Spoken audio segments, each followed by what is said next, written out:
চেতন গুরু না? শুনেছি সে বলে জেগে জেগে ঘুমাই, তাই তো দেখছি এটা জেগেই রয়েছে, চোখ মেলিয়ে ঘুমাচ্ছে। দেখি দিনি,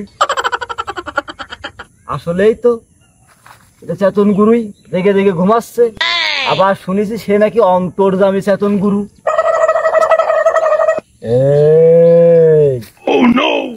কয় টাকার? 100 টাকার গুরু।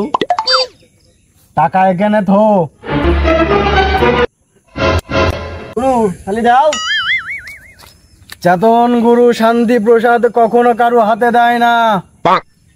তুই বাড়ি চলে যা। তোর বাড়ির পেছনে একটা সজনে গাছ আছে, 2 ডালের মাঝখানে এই চেতন গুরুর নাম স্মরণ করে একটা হাত দিবি, তোর শান্তি প্রসাদ ওইখানেই পাবি। যা তুই বাড়ি যা। গুরুর উপর কি ভরসা করা যায়?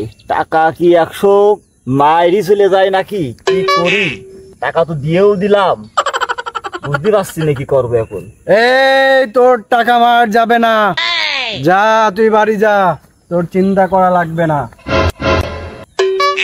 খালি গুরু গেলাম।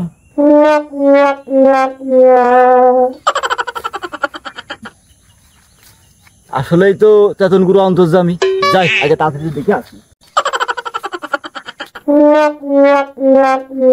বাড়ির কাছে তো একটাই সজনে গাছ। বাবা বললো বাবার নাম স্মরণ করে হাত দিতি, দেখি হাত দিয়ে চেতন গুরু। সত্যি এই যে মালানে। জয় চেতন গুরু জয়। বন্ধু, শহর তো তোমাকে গ্রামে বেড়াতে আসলাম, তোমাকে গ্রামে কি এসব পাওয়া যাবে না? আরে ওসব তো আমাকে গ্রামে পাওয়া যাবে। আমাদের গ্রামে একটা চেতন গুরু আছে, তার কাছে সবকিছু পাওয়া যায়। তোমার লাগবে আমি ব্যবস্থা করে দিতে পারি। চলো চলো যাই।